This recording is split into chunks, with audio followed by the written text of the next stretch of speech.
John lesson 66, chapter 15, verses 9 through 11.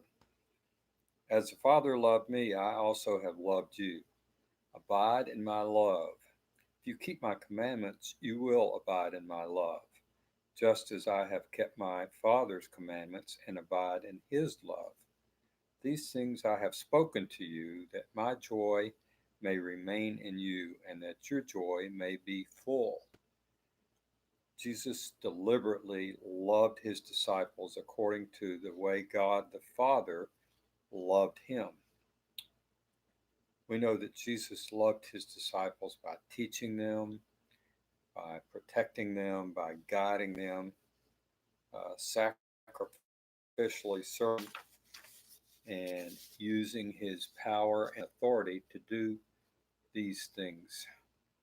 In some way, the Father also did all these things for Jesus, and Jesus did them for the disciples after that pattern.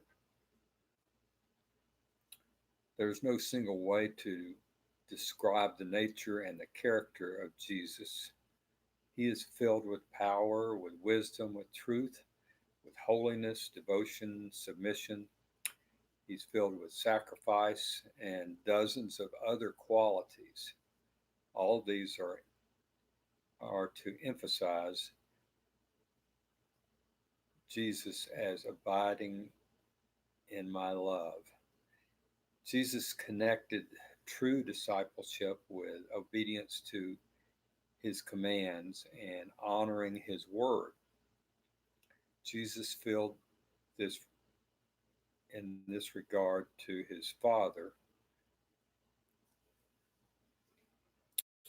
So he fulfilled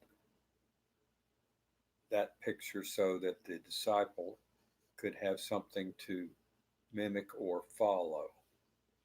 When the disciple fails to abide in the love of Jesus and therefore fails to keep his commandments, that disciple will not experience the fullness of joy Jesus promised to those who do abide in his love and in his obedience.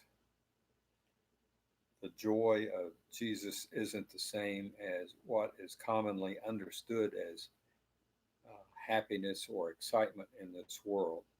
The joy of being in Jesus is not the pleasure of a life of ease, it's the exhilaration of being right with God and consistently walking in His love and His care. We can have that joy, we can have His joy, and have it in His abiding presence.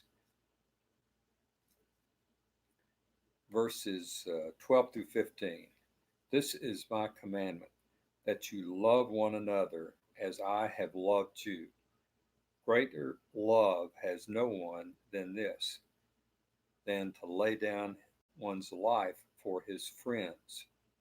You are my friends if you do whatever I command you. No longer do I call you servants, for a servant does not know what his master is doing, but I have called you friends. For all things that I have heard from my Father, I have made known to you.